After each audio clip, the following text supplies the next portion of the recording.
오늘 하나님께서 우리에게 주신 말씀을 보도록 하겠습니다. 느헤미야 9장 말씀입니다.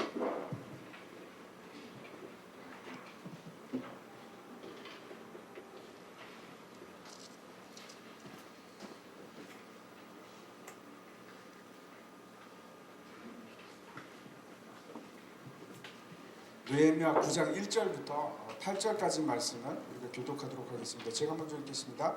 그 달 스무 나흔 날에 이스라엘 자손이 다 모여 금식하며 굵은 베옷을 입고 티끌을 무릅쓰며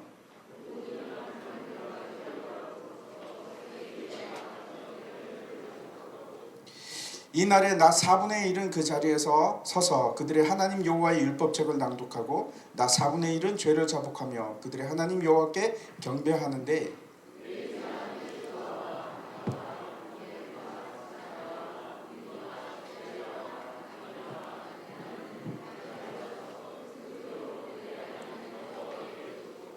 또 레위 사람 예수아와 감미엘과 바니와 하삼느야와 세레바와 호디야와 스바야와 부다히야는 이르기를 너희 무리는 마땅히 일어나 영원부터 영원까지 계신 너희 하나님 여호와를 송축할지어다. 주여 주의 영화로운 이름을 송축하올 것은 주의 이름이 존귀하여 모든 송축이나 찬양에서 뛰어남이 이니이다.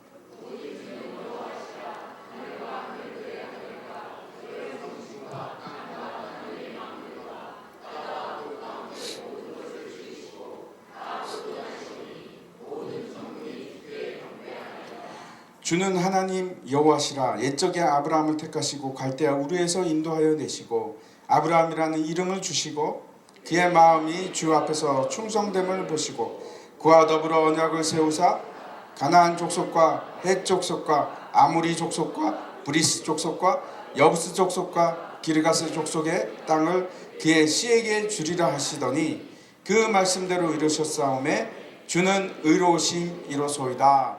아멘. 금요 기도에 나오신 여러분을 환영하고 축복합니다. 아멘. 감사합니다.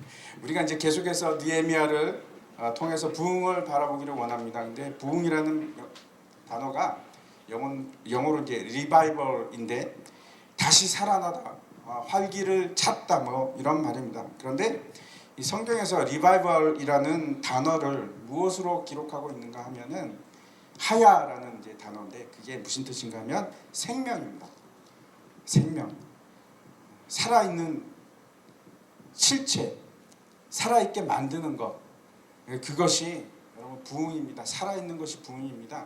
대표적으로 이제 부흥이라는 단어를 쓰고 있는 것이 하박국서인데 이렇게 기록이 되어 있습니다. 여호와여 내가 주께 대한 소문을 듣고 놀랐나이다. 여호와여 주는 주의 일을 이 수년 내에 부흥하게 하옵소서. 이 수년 내에 나타내시옵소서. 진노 중에서도 긍휼을 잊지 마옵소서라고 이제 기록을 하고 있습니다. 우리가 이런 말을 많이 듣습니다. 영국에 이제 가면은 그 크고 고풍스러운 이제 수많은 교회들이 술집으로 바뀌고 클럽으로 바뀌고 그런 얘기를 많이 들으셨죠. 실제로 그렇습니다. 사진을 저기 보면은 첫 번째 사진을 보면 그 저 큰 교회에 앉아 계시고 지금 예배를 드리시는 분들이 다 할아버지 할머니들입니다. 많은 교회가 이제 늙어가면서 미래가 없어지기 시작했습니다. 사실 이제 우리나라도 지금 시골에 가면은 그렇습니다. 사람이 없습니다. 할아버지 할머니밖에 없습니다. 제가 어릴 때 이제 용산에 있는 교회에 다녔는데 큰 교회였습니다. 굉장히 큰 교회였는데 그 교회 이제 목사님이 아주 유명하신 분이었는데 제가 이제 그 선교 나갈 때 그 교회에 이제 들렀습니다. 이제 설교를 하러 들렀었는데 제가 깜짝 놀랐습니다. 그 젊고 힘 있고 그러던 교회가 할아버지 할머니들로 그냥 단이 할아버지 할머니들로 채워져 있었는데 너무나 슬펐습니다. 뭐 답답하고 그랬습니다. 저희 할아버지도 이제 장로님이셨는데 교회를 개척하셨습니다. 그럼 이제 교회를 세우신 교회가 있는데 거기도 가니까 거기는 더 심해서 3분의 2가 할아버지 할머니들. 그 어떻게 뭐 일은 누가 하는지 모르겠습니다. 전부 다 할아버지 할머니들. 이제 옆에 이제 사진을 보면은 교회가 맥도날드로 바뀌었습니다. 그래갖고 저것이 참 어울립니까? 그 다음 사진 한번 보여주시기 바랍니다. 그 다음에 보면은 이제 술집으로 바뀐 이 교회 모습인데, 그 위에 이제 그 사진을 보면은 교회는 이제 그 모스크가 됐습니다. 이슬람교 사원이 돼서 이렇게 이제 이슬람 교도들이 예배 드리는 그런 장소로 바뀌었습니다.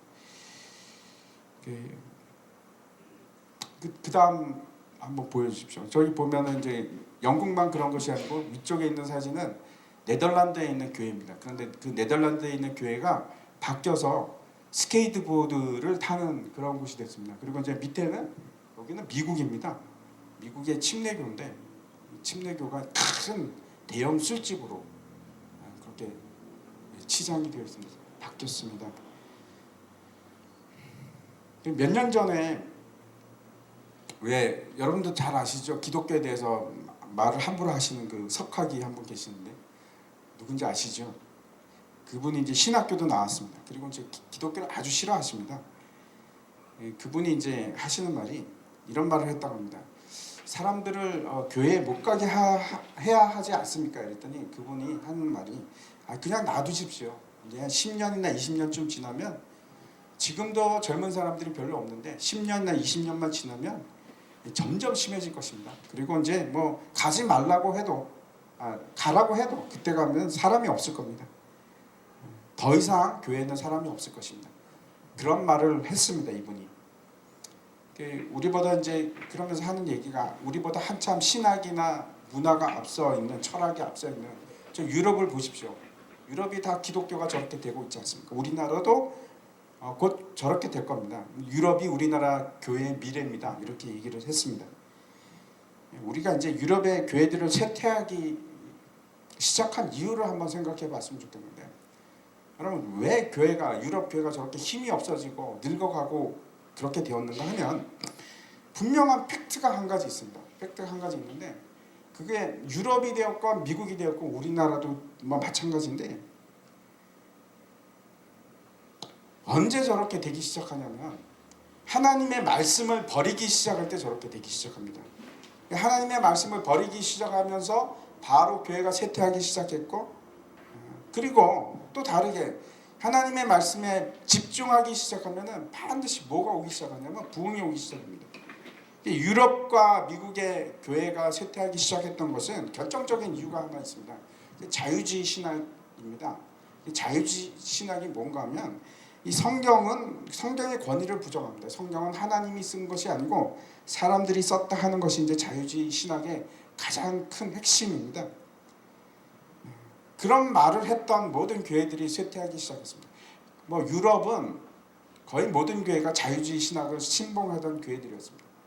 저렇게 됐습니다. 유럽도 그렇고 그 자유주의 신학을 신봉하던 미국에 있는 교단들은 다 그렇게 그 길을 가고 있습니다.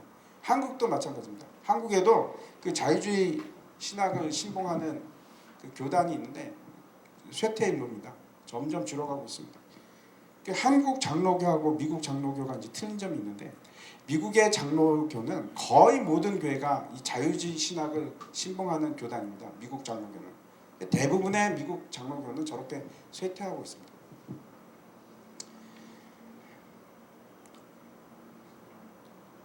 지난주에 우리가 이제 살펴보았던 것이 이런 것입니다. 참된 부흥의, 여러분 기억나십니까? 참된 부흥의 시작은 말씀으로부터 시작합니다. 그래서 말씀을 듣고 말씀을 이해하기 시작하고 그리고 하나님의 말씀을 기뻐하기 시작할 때 그때 부흥이 시작됩니다. 그러면 영국의 교회들은 저렇게 다 찌그러지고 뭐 줄어들고 쇠퇴하고 있는가? 아니요, 그렇지 않습니다. 제가 이제 영국 선교사님들한테 질문을 많이 했습니다. 상태가 어떤지. 저런 교회들이 많이 있습니다. 물론 많이 있는데 그렇지 않은 교회들이 있습니다. 한번 보여주십시오. 대표적인 지금 크게 성장하는 교회 중에 하나가 힐송 처치라는 교회인데 저기는 뭐 지금 뭐 8,000명씩 모입니다. 주일 예배 때마다.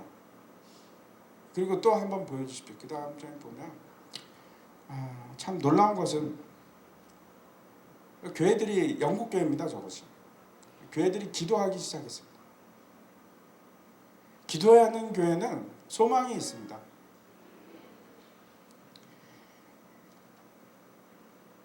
때로는 이 하나님의 교회가 후퇴하는 것처럼 보일 때가 있습니다. 이스라엘은 아예 나라가 사라지고 완전히 그냥 포로로 잡혀가기도 했습니다. 그런데 그게 절대 끝이 아닙니다. 그것으로 끝나는 것이 아니고 그 와중에서도 하나님의 나라는 계속해서 전진해 가고 있고 교회는 계속해서 자라갑니다. 이곳에서는 그럴 수 있습니다. 쇠퇴하고 사라지고. 하지만 다른 곳을 보면은 어마어마하게 성장하고 있고, 그래서 전체적으로 보면은 죽어가고 있는 것이 아니고 교회는 절대로 죽어가지 않습니다. 교회는 항상 전진해 왔고 교회는 항상 성장하고 있었습니다. 전 세계적으로 보면 절대 후퇴한 적이 없습니다. 지금도 중동에 가면, 제가 이제 중동에 있지 않습니까? 어마어마합니다.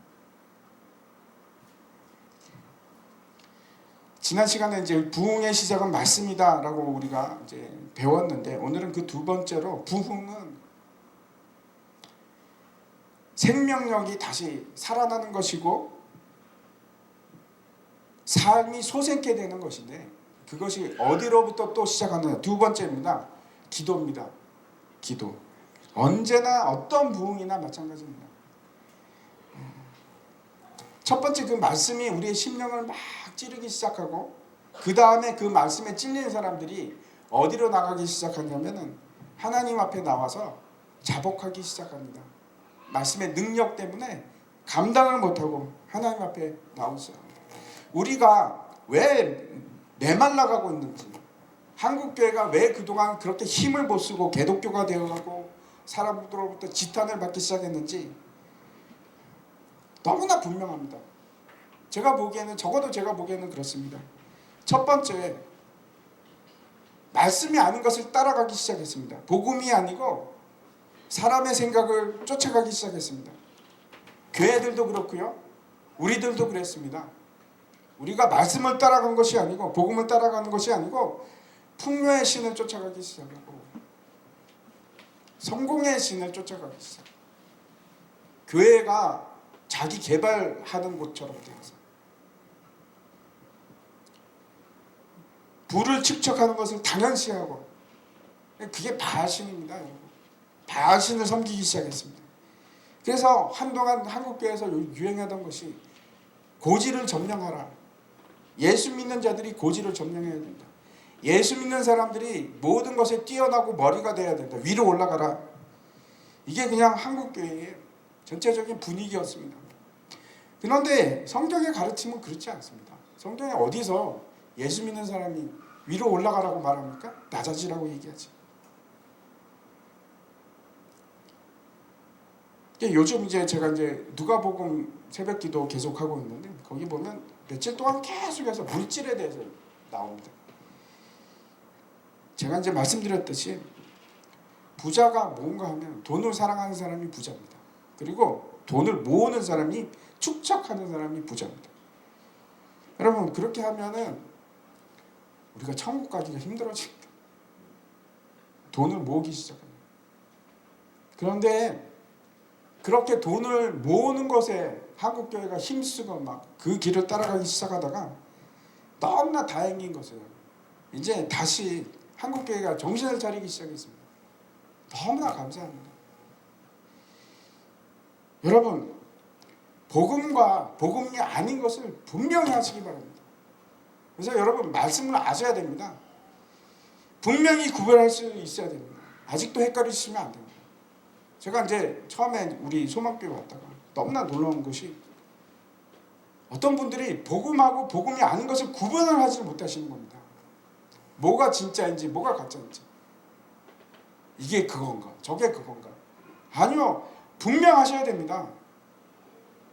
목에 칼이 들어와도 이것은 복음이고 아니고가 여러분은 너무나 분명하게 써 있어야 됩니다. 헷갈려 하시면 안 됩니다.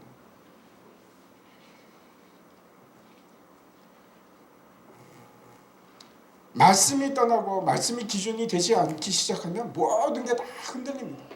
교회가 흔들리기 시작했고, 사람들이 흔들리기 시작해서 사람들이 이제 뭘 하기 시작했냐면 자기 합리화를 합니다. 세상을 향해서 열심히 달려가면서 아니야, 이것이 하나님의 축복이야 라고 자기를 치장하기 시작했어요.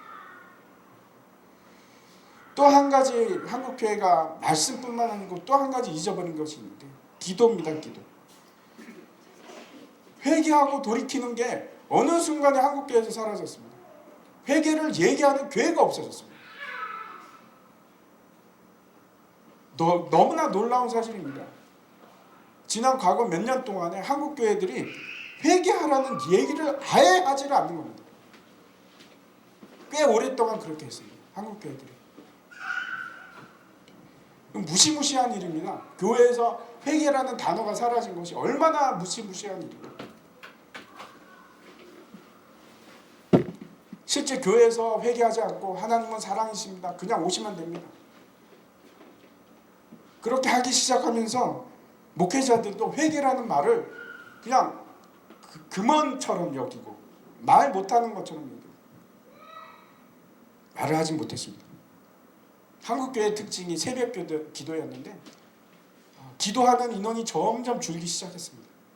새벽 기도가.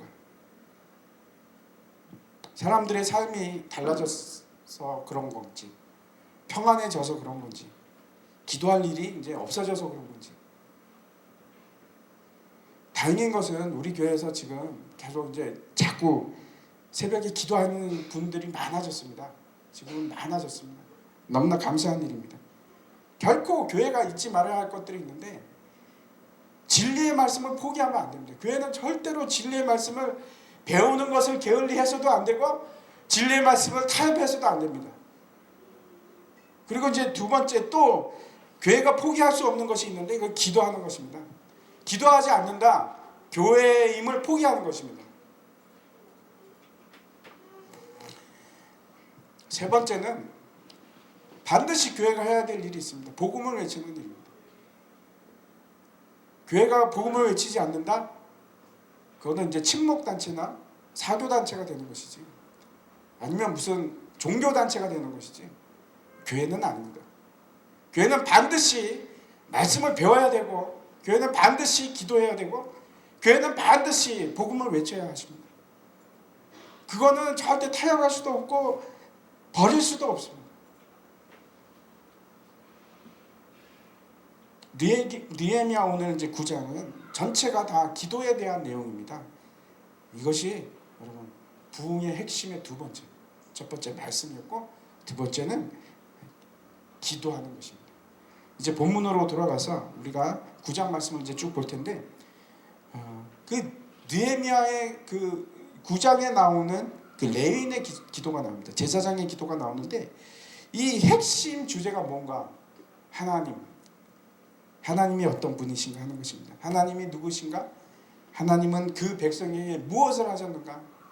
그리고 하나님의 그 큰 은혜는 무엇인가? 그 백성들은 하나님을 향해서 무엇을 해야 하는가 하는 것이 계속 구구절절히 그렇게 기록이 되어 있습니다. 본문 이제 6절부터 시작해서 마지막 절까지 긴 기도가 이어지는데 이 기도의 내용이 무엇인가 하면은 이스라엘 역사를 다시 우리가 리마인드하고 다시 되새겨보고 하나님의 존귀하신 위엄을 다시 생각하게 하고 또 사람이 얼마나 부패한 존재인가 하는 것을 다시 보게 하는 그런 내용입니다. 성경에는 이스라엘 나라를 위한 기도가 아주 상세하게 기록되어 있는 곳이 세 곳이 있습니다. 첫 번째가 어딘가 하면 에스라 9장입니다. 그리고 두 번째가 이 느헤미야 9장, 그리고 또 한 곳이 있습니다. 다니엘서 9장. 외우기 쉽도록 전부 다 9장입니다. 여러분 혹시 제가 말씀을 드렸는데 이 세 기도의 공통점을 아시겠습니까? 다 포로기 이후의 기도입니다. 이 기도들이 무엇에 기초하고 있는가 하면 역대하 말씀인데 한번 보여주십시오. 내 이름으로 일컫는 내 백성이 그들의 악한 길에서 떠나 스스로 낮추고 기도하여 내 얼굴을 찾으면 내가 하늘에서 듣고 그들의 죄를 사하고 그들의 땅을 고칠지라. 하나님의 너무나 분명하고 확실한 약속의 말씀입니다. 악한 길에서 떠나고 스스로 겸비하여 기도하기 시작하면, 하나님의 얼굴을 찾기 시작하면 반드시 내가 너를 죄를 사해 줄 것이고 반드시 너희들의 땅을 고칠 것이다. 하나님의 약속입니다.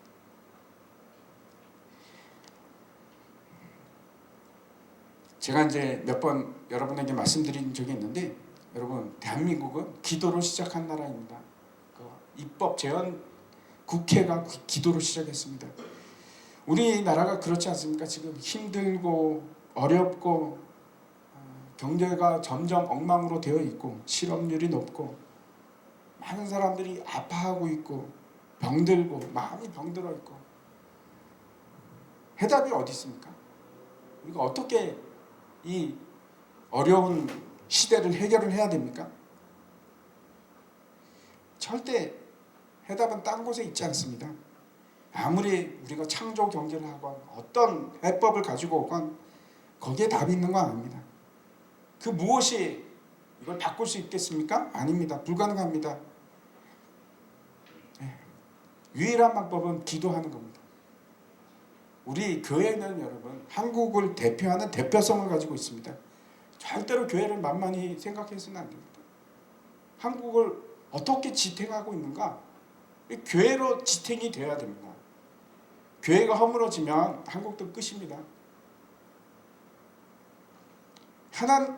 한국은 하나님께서 사랑하시고, 제가 확신합니다. 한국은 하나님께서 사랑하시고 지켜보시는 소중한, 하나님께서 소중하게 생각하는 나라입니다. 여러분, 그 아브라함이 소돔을 향해서 하나님께 기도하지 않습니까? 처음에 50명, 의인 50명이 있으면 멸하지 않겠습니까? 그리고 점점 줄어가지고 나중에 하나님, 그렇다면 의인 10명만 있어도 이 소돔 땅을 멸하지 않으시겠습니까? 그런데 소돔이 망했습니다. 왜 망한지 아십니까? 의인 한 명이 없어서. 의인 한 명이 없어서. 10명이 아니라 한 명이 없어서 그 소돔 땅이 멸망합니다. 그래서 우리가 중요합니다. 교회가 기도하기 시작합니다. 좀 확신합니다. 교회가 이 나라를 위해서 애통해하면서 회개하면서 기도하면 하나님께서 분명히 이 땅을 고치실 겁니다. 하나님께서 약속을 하셨어요. 그래서 우리가 중요합니다. 저와 여러분이 중요합니다. 우리를 통해서 대한민국 땅이 고쳐질 수가 있고 대한민국 땅이 새롭게 세워질 수가 있습니다. 우리 기도를 통해서. 오늘 본문을 보면은 이 기도를 통해서 말씀하는 것이 있는데, 이 세 가지를 우리가 분명히 깨달았으면 좋겠습니다. 첫 번째는 뭘 기도하냐면, 첫 번째는 하나님의 위대하심입니다. 이 위대하심이 어떻게 드러나는가? 그 첫 번째가 하나님께서 우리의 예배를 받으시는 것으로 드러납니다. 한번 보시겠습니다. 9장 1절과 2절을 한번 제가 읽겠습니다. 그 달 스문 나흔 날에 이스라엘 자손이 다 모여 금식하며 굵은 베옷을 입고 티끌을 무릅쓰며 모든 이방 사람들과 절교하고 서서 자기의 죄와 조상들의 허물을 자복하고, 이렇게 되어 있습니다. 24일이라고 한다면 여러분 무슨 날짜인가 하면 7월 24일인데, 그 7월 1일 날 나팔절 날 사람들이 막 깨어나기 시작하지 않았습니까? 제가 이제 그 지난주에는 나팔 소리도 한번 들려드렸는데, 그 나팔 소리 때문에 사람들이 잠을 못 잤는지 이른 새벽부터 막 일어나서 나오기 시작했습니다. 그러니까 성령님께서 깨우기 시작하신 겁니다. 성령님께서 역사하기 시작해서 이 사람들이 감당할 수가 없어서 어떻게 할 줄을 모르고 그냥 밖으로 나오기 시작해서 수문 앞 광장에서 사람들이 모이기 시작했습니다. 그 새벽부터 모여서 이 사람들이 뭘 요구를 하냐면은 에스라를 보내서 우리에게 성경 말씀을 들려주십시오. 성경 말씀 듣기를 원합니다. 그리고 나서 이제 말씀 사경회가 진행된 겁니다. 하루 종일 말씀을 들으면서 뭐라고 얘기를 하냐면 아멘, 아멘 외치면서 눈물을 흘리면서 이제 그 부흥회를 한 겁니다. 그리고 그 말씀이 심령마다 파고들기 시작하면서 역사하기 시작했는데, 그리고 나서 이제 장막절이 오지 않습니까? 그 장막절이 7일인데 7일을 지나고 8일째는 큰 대성회로 다시 모입니다. 그 다 하나님께서 준수하라고 한 것을 순종함으로 다 지키기 시작하는 겁니다. 그리고 하루를 쉬었습니다. 그게 이제 끝나는 날이 7일이니까 15일부터 시작해서 21일 날 끝납니다. 그런데 22일 날은 대성회로 하루 더 모이고 23일을 쉬었습니다. 집으로 갔는데 견딜 수가 없는 겁니다. 사람들이. 그 말씀이 내 속에 막 파고들고 역사하고 막 찌르기 시작해서 견딜 수가 없는 겁니다. 그래서 이 사람들이 어떻게 하냐면 베옷을 입고 죄를 뒤집어 쓰고 집에서 발을 동동 굴리다가 못해서 다시 밖으로 나왔습니다. 사람들이 금식을 하면서 여기서 보면 뭐라고 하냐면 회개를 시작. 마음이 답답해서 견딜 수가 없어서. 혹시 여러분 그런 기억이 있는지 모르시겠습니다. 저는 그런 기억이 있어요. 하나님 성령이 역사하시는데 답답해서 막 견딜 수가 없는 겁니다. 기도하면서 막 회개하면서 눈물을 흘릴 때 그때 제가 평안을 찾았습니다. 우리가 이제 잘 알고 있듯이 그 평양 대부흥의 시장은 장대현 교회에서 이제 말씀 사경회로부터 시작을 하는데 8일 동안 하는데 점점 이제 열기가 고조되기 시작했습니다. 근데 이제 8일째 저녁 집회를 하는데 그때 이제 말씀을 전하는 사람이 길선주 목사님이었습니다. 이분이 강단에 올라가고 말씀을 전하기 시작하다가 느닷없이 죄를 고백하기 시작하는 겁니다. 그 친구가 죽었는데 임종 때 돈을 이제 맡았는데 그 돈을 갖다가 한 10만 원 정도를 갖다가 자기가 착복을 합니다. 그래서 그걸 얘기를 하면서 내가 친구의 돈을 훔쳤습니다. 설교하다가 갑자기 그 얘기를 합니다. 그리고 나서 막 회개하기 시작하는데 내가 내일 아침에 반드시 돌려주겠습니다. 그게 도화선이 돼서 거기에 있는 사람들이 다 막 회개의 영을 받아가지고 막 뜨거워져서 막 사람들의 청중의 마음이 폭포수처럼 막 커져 나오기 시작하는데 성령이 강하게 임하기 시작했습니다. 그래서 사람들이 막 뭐 통회하고 막 소리를 지르고 막 기도를 시작했는데 그 선교사가 기록하기를 어떻게 기록을 했냐면은 마치 한국 사람들의 기도 소리가 하늘 보좌를 향해서 막 부르짖고 막 포효하는 것처럼 쥐야 외치면서 자기의 죄를 자복하기 시작했다 이렇게 기록하고 있습니다. 어떤 사람은 그 두려움이 엄습해서 자기 죄에 대한 두려움이 엄습해서 어찌할 바를 모르고 있다가 밖으로 뛰어나갔는데 밖으로 뛰어나가니까 더 막 괴로운 겁니다. 그래서 다시 그 기록에 남아 있습니다. 안으로 들어와가지고 막 바닥에서 교회 바닥에서 떼굴떼굴 막 구르면서 막 소리를 지르면서 내가 죄인입니다. 내가 죄인입니다. 그래갖고 그 전체가 그냥 회개의 도가니로 들어갔습니다. 그게 한국 교회 부흥의 시작이었습니다. 부흥의 현장에는 언제나 말씀이 있고 그 다음에 회개의 기도가 있었습니다. 2절에 보면은 세 가지를 기록하고 있는데 첫 번째 뭐라고 얘기하면 이방 사람들과 절교하고 그리고 이제 두 번째 보면은 자신의 죄를 자복하고 세 번째 조상들의 허물을 자복하는 일을 했다 이렇게 되어 있습니다. 그런데 진짜 회심을 경험한 사람들은 이게 무슨 말인지 압니다. 이방 사람들과의 절교가 도대체 무슨 뜻인지 압니다. 내가 이제 제대로 똑바로 살기로 결심하고 나서 세상 사람들과 어울려서 산다는 것이 그렇게 힘듭니다. 그 사람들과 만나서 세상 얘기를 하면서 세상 방식대로 그대로 맞춰갖고 사는 것이 그렇게 힘듭니다. 그 사람들의 수준에 맞춰서 살아가는 것이 어울리고 함께 놀면서 그 사람이 좋은 백을 들면 나도 좋은 백을 가지고 나가야 되고 거기서 술을 마시면 같이 마셔야 되고 불가능합니다. 그렇게 할 수가 없습니다. 저도 회심하고 나서 끊기기 시작하고 친구들이 다 그냥 다 끊어졌습니다. 제가 이제 연락하기가 싫어지더라고요. 그래서 이제 연락도 안 하고 삽니다. 그 사람들의 문화를 아니까 내가 만나면 그 문화인데 같이 있을 수가 없는데 여기서도 이 회심을 한 사람들이 이방 사람들과 절교하기 시작합니다. 하나님의 문화가 아닌 사람들과 끊습니다. 세상 얘기를 해도 이제 재미가 없고 세상 사는 얘기를 해도 그 속에 들어가기도 싫고 사람들이 그렇게 얘기합니다. 그래도 우리가 세상 속에 들어가서 전도하려면 그 사람들과 사귀어야 되지 않는가? 예, 맞습니다. 그런데 세상을 벗어나서 우리는 살 수는 없습니다. 그런데 그 속에 들어가더라도 뭐가 필요하냐면 여러분을 지키는 성벽이 필요합니다. 여기 보면은 항상 이 하나님의 백성을 뭐라고 하면 분리를 시킵니다. 이방과 분리를 시킵니다. 그렇다고 해서 우리가 뭐 따로 모여서 밖에 나가갖고 사는 것이 아니고 세상 속에서 살아가지만 여러분 세상과는 분리가 돼 있어야 됩니다. 기름과 물이 섞이지 않는 것처럼 여러분 섞이시면 안 돼요. 분리가 일어나야 됩니다. 구분되고 구별되는 그런 삶을 사시기 바랍니다. 직장 생활도 그렇고 우리가 그 사람들과 말도 해야 되고 하지만 여러분 내 속에는 분명한 선이 있어야 됩니다. 넘어가지 않는 분명한 선이 있어야 됩니다. 예수를 이제 제대로 믿기 시작하면 그 세상 문화 속에 젖어서는 살아갈 수가 없습니다. 함께 지낼 수가 없습니다. 두 번째, 자신의 죄를 두고 기도합니다. 성령께서 임하시기 시작하면, 우리 속에 들어오기 시작하면 가장 먼저 하시는 일이 뭔가 하면 우리의 마음을 조명하기 시작합니다. 보여주시기 시작하는데 우리의 죄입니다.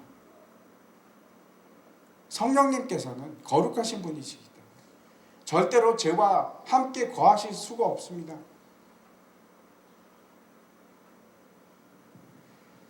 죄를 떠나서 내 자신을 깨끗게 하지 않으면 성령님께서 괴로워서 내 속에 거하실 수가 없습니다. 그래서 죄를 회개하게끔 만드십니다. 죄를 회개할 수밖에 없습니다. 그뿐만 아니고 여기서 보니까 조상의 허물을 자복하기 시작했습니다. 물론 조상의 죄가 유전해서 나에게 넘어온 것은, 전가되는 것은 절대로 아닙니다. 그건 성경이 말씀하고 있는 바가 아닙니다. 그렇지 않은데, 그런데 분명한 사실은 뭐가 있냐면 그 문화가 있고 습관들이 있습니다. 그대로 답습해서 내려옵니다. 아버지가 가정에서 폭력을 행사하면 그 자녀들도 폭력을 행사합니다. 보고 배우기에 그거니까. 배운 것이 그대로 들어가는데 집안이 죄를 아무렇게도 이렇게 그냥 그렇게 여기는 집안이라면 배운 게 그겁니다. 그래서 그 문화가 그대로 답습을 하게 되어 있습니다. 이스라엘 백성들도 마찬가지입니다. 그 아버지들이 우상을 섬기는데 그 집에 있는 아들들이 영향을 받지 않겠습니까? 문화가 그런데, 이방 문화인데 아버지가 바알신을 섬기면 그 아들도 그냥 바알신의 무장해제가 되는 겁니다. 영향을 안 받을 수가 없습니다. 다시 말씀드려서 조상들의 허물을 자백하고 고했다는 것은 결국 나에게도 그런 습관이 있습니다. 내 속에 그런 문화가 있습니다. 라는 것을 지금 자백하고 고백하는 겁니다. 그래서 여러분, 가정의 문화가 그렇게 중요합니다. 좋은 문화를 만드시기 바랍니다. 사람을 존중하는 문화에서는 집안이면 그 자식들도 다 사람을 존중하게끔 됩니다. 하나님의 말씀을 기뻐하는 집안이면 그 아들들도 다 하나님의 말씀을 기뻐합니다. 부모 밑에서 영향을 받을 수밖에 없습니다. 말씀을 사랑하고 말씀을 가르치고 말씀대로 살아가는 집안이 되면 그 자녀들도 그렇게 살아갑니다. 잊을 수가 없습니다. 따라가게 되어 있습니다. 3절을 보시기 바랍니다. 3절을 보면 이날에 낮 4분의 1은 그 자리에서 제자리에서 서서 그들의 하나님 여호와의 율법책을 낭독하고 낮 4분의 1은 죄를 자복하며 그들의 하나님 여호와께 경배하는데 이렇게 되어 있습니다. 낮의 4분의 1이라고 하면은 낮이 이제 12시간입니다. 그 중에 이제 4분의 1이면 3시간 아니겠습니까? 지금 무슨 말씀을 하고 있는가 하면 설교를 3시간을 했다는 겁니다. 설교를 3시간. 여러분은 어떻게 하시겠습니까? 설교를 3시간 하는데 어떻게 하시겠습니까? 그 다음에 기도를 3시간 하라고. 그래서 6시간 동안 예배를 드린 겁니다.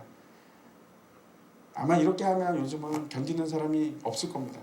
제가 어릴 때 그때는 오래 했습니다. 우리 집에서도 부흥회를 많이 했었는데 부흥회를 하면 하루 종일 합니다. 하루 종일. 언제 끝나나 저는.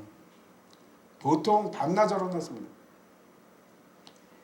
그런데 요즘은 인스턴트 시대가 되어 있어서 뭐 인터넷 때문에 더 그런 것 같기도 합니다.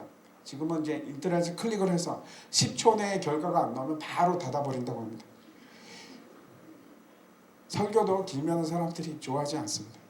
예배도 길면 싫어합니다. 그런데 말씀에 대한 사모함이 있고 예배에 대한 사모함이 있으면 시간이 문제가 되지 않습니다. 그 6시간도 짧은 겁니다.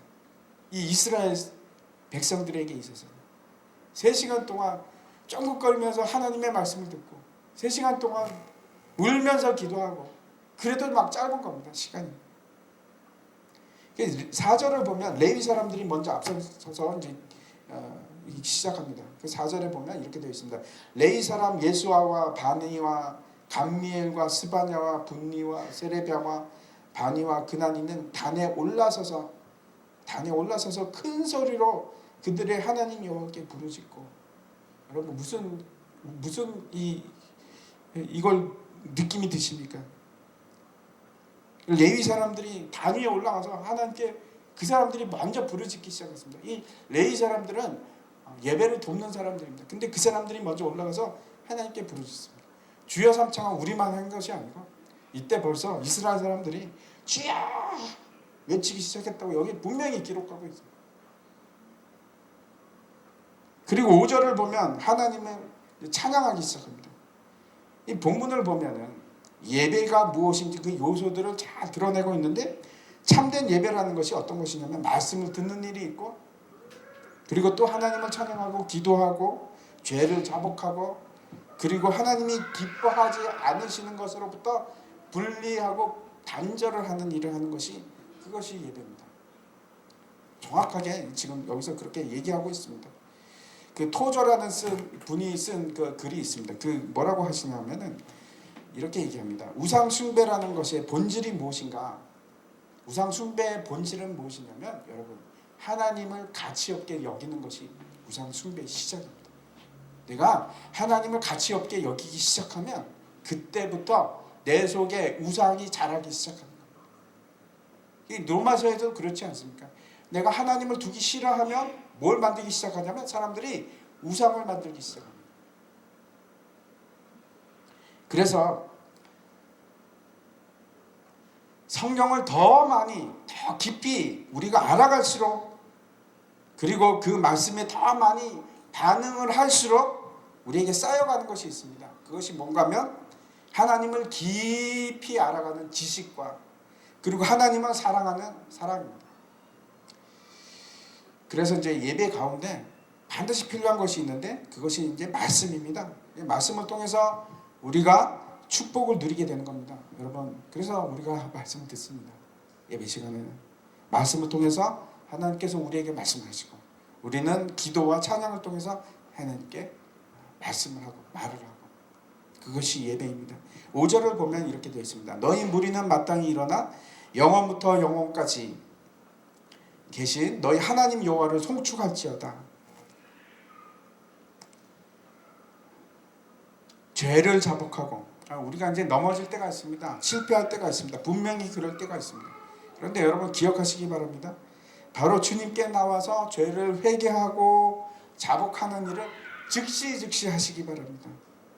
그리고 또 해야 할 일이 있는데, 여기 뭐라고 얘기하냐면 자신과 세상을 분리시키는 것, 그리고 헌신하는 일입니다.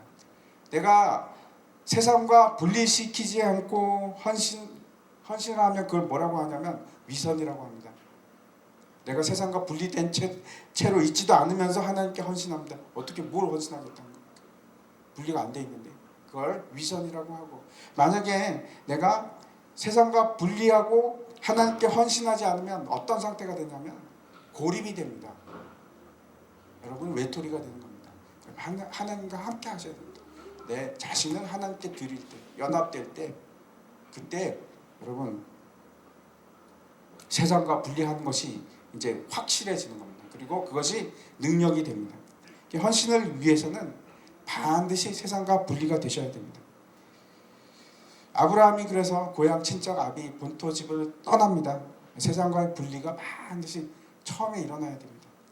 또 하나님의 위대하심에 대해서 6절에서 이렇게 얘기하는데 한번 보시기 바랍니다. 같이 읽겠습니다. 시작. 오직 주는 여호와시라. 하늘과 하늘들의 하늘과 이럴 성신과 땅의 땅 위의 만물과 바다와 그 가운데 모든 것을 지으시고 다 보존하시오니 모든 천군이 주께 경배하니이다. 여호와 하나님은 홀로 계신 하나님입니다. 그분 외에는 하나님이 안 계십니다. 이스라엘 주변에는 수많은 우상을 숭배하는 나라들이 있었는데, 둘러싸여 있었는데, 이 이스라엘이 해야 될 일이 있었습니다. 뭔가 하나님은 살아계시다 하는 증인이 되는 거죠. 그 일을 위해서 하나님께서 이스라엘을 두셨습니다. 하나님만이 참 되십니다 하는 증인으로 살아가는 일입니다. 그리고 이제 세 번째 하나님의 위대하심에 대한 증거가 뭐냐면 하나님께서 세상 모든 것을 창조하셨습니다. 세상 창조주는 여러분 하나님 한 분밖에 안 계십니다. 이 사실에 여러분 승복하시기 바랍니다. 이게 세상이 하나님이 세상을 창조하시고 하나님께서 그 모든 것을 알고 계시고 우리도 창조하셨다는 것에 내가 승복하기 시작하면, 그리고 그렇게 되면 반드시 주인은 하나님밖에 없습니다. 그렇게 하기 시작할 때 놀라운 일들이 벌어지기 시작하는 겁니다. 로마서에는 앞에서 제가 말씀드렸듯이 하나님을 잊기 시작하면 우상이 우리 속에서 자라기 시작합니다. 중요한 사실은 그렇게 하나님께서 우리를 창조하신 것으로 끝나는 것이 아니고, 만드신 것을 그냥 두시는 것이 아니고 돌보십니다. 심지어 참새 한 마리까지 돌보신다고 기록을 하시고 계시는데, 성경은 까마귀 새끼 한 마리가 배가 고파 올 때 하나님께서 먹이신다 라고 분명히 기록하고 있습니다. 한번 보여주시기 바랍니다. 시편에 이런 기록이 있습니다. 모든 사람의 눈이 주를 앙망하오니 주는 때를 따라 그들에게 먹을 것을 주시며 손을 펴사 모든 생물의 소원을 만족하게 하시나이다. 이것이 하나님의 위대하십니다. 그래서 우리가 예배를 드릴 때, 기도할 때 하나님을 찬양할 수밖에 없습니다. 모든 포커스를 나에게 맞출 것인가 하나님께 맞추시고, 여러분 예배 때는 나에게 맞추는 것이 아니고 하나님께 맞추셔야 합니다. 초점을. 내가 무엇을 받을 것인가, 내가 어떻게 위로를 받을 것인가 하는 것이 아니고 내가 어떻게 하면 하나님을 즐거워할 것인가, 내가 어떻게 하면 그 높으신 하나님께 감사할 것인가, 거기에 초점을 맞추시기 바랍니다. 두 번째, 이 기도는 하나님의 선하심에 대한 기도였습니다. 7절부터 이제 보면은 이스라엘 역사를 언급하고 있습니다. 그런데 그 이스라엘 역사를 언급하는 이유가 왜 그런가? 하나님이 그토록 선하시기 때문에 그렇습니다. 이루 말할 수 없는 선하심이 계속해서 여기 우리가 다 읽지는 않았지만 기록되어 있습니다. 하나님께서는 이스라엘이 그렇게 실패하고 넘어졌음에도 불구하고 계속해서 주십니다. 여기서 보면 준다는 말이 계속 나오는데, 하나님께서 이스라엘에게 만나를 주시고 그 땅을 주시고 율법을 주시고 생수를 주시고 그리고 구원을 주시고 대적에게서 승리를 주시고, 여러분 더 이상 뭘 바라겠습니까? 더 무엇이 필요합니까? 하나님께서 여러분의 필요를 채워주지 않은 것이 무엇이 있습니까? 필요한 것을 다 주셨습니다. 그런데 우리는 불평을 합니다. 하나님을 알아간다는 것이, 그 중에 하나가, 하나님을 알아가는 가장 중요한 것 중에 하나가 하나님의 신실하심입니다. 하나님이 나에게 얼마나 신실하게 하셨는지. 이스라엘의 역사를 다시 한번 생각해 보시기 바랍니다. 아브라함이 뭐가 잘나서 그랬습니까? 그래서 약속을 주셨습니까? 아닙니다. 은혜를 주셨습니다. 아브라함의 자손들을 통해 나라를 이루게 하시고 약속의 땅에 들어가게 하시고, 그럼에도 불구하고 이스라엘의 역사를 보면은 그냥 반역의 역사입니다. 반란의 역사. 하나님께서 그 살아가는 자를 고치시기 위해서 얼마나 많이 품으시고 얼마나 많이 심지어는 매를 드셨습니까? 이 이스라엘을 뭐라고 기록하는가 하면 16절 한번 보시기 바랍니다. 16절을 보면 그들과 우리 조상들이 교만하고 목을 굳게 하여 주의 명령을 듣지 아니하고, 교만하고 목이 뻣뻣하다 이렇게 기록을 하고 있습니다. 이스라엘이 나중에는 매를 맞는데, 나중에는 매를 맞아도 왜 맞는지도 모릅니다. 이게 맨지도 모릅니다. 정신을 못 차리는 겁니다. 제가 그렇게 오래 산 것은 아니지만 신앙생활을 하면서 깨달은 것이 있습니다. 여러분, 실패함 속에서, 낭망함 속에서 하나님의 은혜가 그렇게 큽니다. 실패함을 겪지 않고서 하나님의 은혜를 경험할 수 있을까요? 때로는 우리 성도들 사이에서도 보면 하나님께서 병을 주시는데 결국 보면 그 병이 얼마나 은혜가 되는지, 병을 통해서 하나님께 돌아오고 하나님이 살아계신 것을 체험하고 그 병이 아니었으면 어찌할 뻔했겠습니까? 때로는 하나님께서 우리를 낮추시기 위해서 망하기도 하고 내가 가진 것 다 뺏어가기도 하고 제가 분명히 말씀드립니다. 나중에 보면 그게 은혜입니다. 하나님께서 그때 나를 뺏어가지 않았으면 내가 어떤 괴물이 되어 있을까? 그때 내가 실패하고 망하지 않았다면 그러면 내가 지금 얼마나 교만해져 있을까?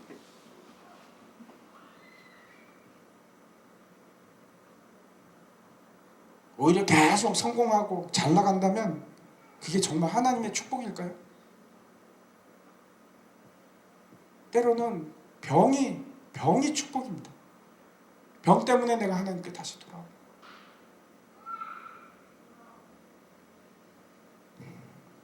내가 잘 나가기만 한다면 하나님의 그 심정을 내가 그 아픈 마음을 어떻게 알겠습니까? 내가 어떻게 무너지는 심정을 가지고 항복하면서 주님께 나갈 수가 있겠습니까? 그럴 수가 없습니다. 내가 잘 나갔다면 내가 성공했다면 실패 가운데 저도 제 자신이 낮아지는 것을 체험했습니다. 아무리 이스라엘이 하나님께 선하게 대하지 않았음에도 불구하고 하나님은 그러지 않았습니다. 하나님은 끝까지 신실하게 이스라엘에게 선하게 대하셨습니다. 이루 말할 수 없도록 선하게 대하시고 하나님께서는 약속을 지키셨습니다. 그 선하심에 대해서 우리가 어떻게 찬양하지 않을 수가 있겠습니까? 세 번째, 오늘 본문의 기도는 또 하나님의 은혜에 대한 기도입니다. 31절을 한번 보시기 바랍니다. 31절에 보면 이렇게 되어 있습니다. 주의 크신 국률로 그들을 아주 멸하지 아니하시며 버리지도 아니하셨사오니 주는 은혜로우시고 불쌍히 여기시는 하나님이시니이다. 하나님께서 부르짖을 때 도움을 주시고 그리고 그 하나님 그 이스라엘의 그 끝없는 이루 말할 수 없는 그 패역함과 거역함에도 오래 참으시고 그렇게 광야에서 불평을 하는데도 만나를 끊은 적이 없으시고 불기둥과 구름기둥을 거둔 적이 없으시고 그 이스라엘은 말 듣지 않는 이스라엘을 너는 안 되겠어. 내가 버리고 말겠다.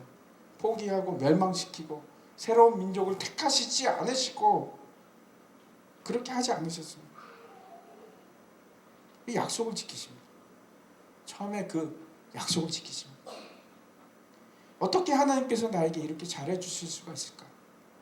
왜 하나님께서 그토록 나를 사랑하시고 하나님께서 나를 포기하지 않으시는 것인가? 심지어는 내가 돌아오게 하려고 별별 방법을 다 쓰시고 내가 죄를 지어도 받아주시고 그리고 나를 높이시기를 원하시는 하나님의 은혜. 제가 이제 힘들어져서 죽고 싶을 때가 있었습니다. 목숨을 이제 버리고 싶을 때 그럴 때가 있었는데 하나님께서 저에게 하시는 말씀, 내가 너를 사랑한다.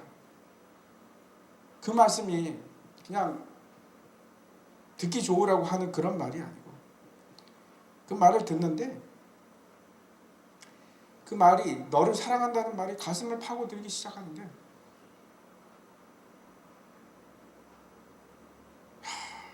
이루 말할 수 없는 그 하나님의 사랑이 느껴지기 시작했습니다. 여러분, 하나님께서 정말 여러분을 그렇게 사랑하십니다. 제가 증거를 댈 수가 있습니다. 하나님께서 여러분을 사랑하셔서 하나님의 본체이신 예수 그리스도를 십자가에다가 매달아 버렸습니다. 자기 자신을 포기하시고 그리고 여러분을 사랑하시고 택하신 겁니다. 이루 말할 수 없는 사랑.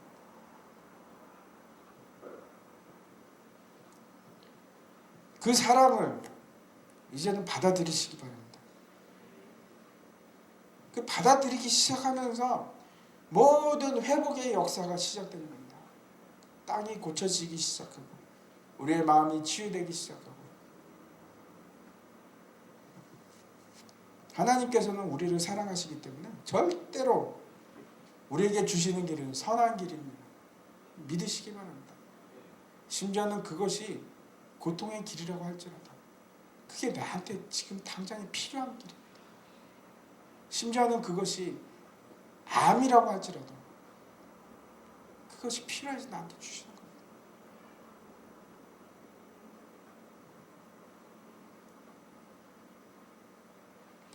그 사실을 받아들이시기 바랍니다. 분명히 하나님은 선하신 분이시고 분명히 하나님은 신실하신 분이어서 나에게 가장 좋은 것을 주십니다. 그래서 내가 거부할 수가 없어요. 그래서 하나님께 맡기시기 바랍니다. 우리가 이 시간에 이제 같이 기도했으면 좋겠는데 첫 번째 우리가 같이 기도했으면 좋겠는 것은 하나님의 참된 부흥이 우리 마음에 이르기를 바랍니다. 이렇게 기도했으면 좋겠습니다. 주님, 주의 일을 이 수년 내에 부흥케 하여 주시옵소서. 내가 갈망하오니 내 마음이 지금 상처나제 하나님 때문에 녹아내리고 있습니다. 주님, 나를 부흥케 하여 주시옵소서. 내가 다시 솟게 되기를 원합니다. 내 영혼이 살아서 활기차게 주님을 찬양하고 역사하고 움직이기를 원합니다. 죽어있는 것이 아니고 내 영혼이 주님을 찬양하기를 원합니다. 그렇게 기도했으면 좋겠습니다. 두 번째는 하나님의 그 위대하심과 그 선하심과 그 은혜로우심, 이런 말할 수 없는 그 은혜로우심에 대해서 기도했으면 좋겠습니다. 하나님은 우주를 창조하셨고 나를 창조하셨고 그래서 오직 주님만이 나를 지배할 수 있는 나의 주인이십니다. 주님만이 나를 통치할 수 있습니다. 내가 주님 앞에 엎드립니다. 주님, 나를 받아주시옵소서.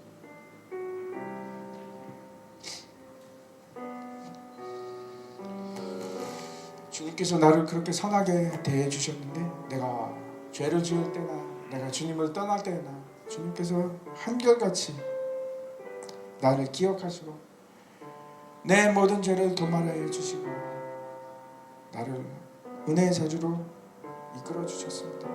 심지어는 그러한 부패한 나를 위해서 예수님을 주셨습니다. 제가 그 은혜를 감당할 수 없습니다. 하나님, 주님은 참으로 선하시고 위대하시고 주님은 참으로 저에게 은혜를 베푸셨습니다. 제가 감당할 수가 없습니다. 라는 기도를 했으면 좋겠습니다. 세 번째, 하나님의 그 사랑에 내가 완전히 굴복하게 하여 주시옵소서. 내가 엎드려서 내 마음을 포기하고 주님께 드리기를 원합니다. 나를 받아주시옵소서. 이렇게 같이 기도 제목을 가지고 같이 기도하겠습니다. 하나님, 나의 마음에 참된 부흥을 허락하여 주시옵소서. 주님의 일을 이 수년 내에 이루어 주시옵소서. 내가 갈망하오니 주님, 내 마음이 녹아내리기를 원합니다. 도와주시옵소서. 주여 하나님 아버지, 위대하심과 그 선하심과 주님이 나에게 행하신 그 은혜를 하나님, 내가 감당할 수가 없습니다. 주님, 이 시간 다시 한번 주님 앞에 나와서 그 은혜에 잠기기를 원합니다. 주님, 주의 은혜 가운데 가게 하여 주시고 그 손에 잠궈 주시옵소서.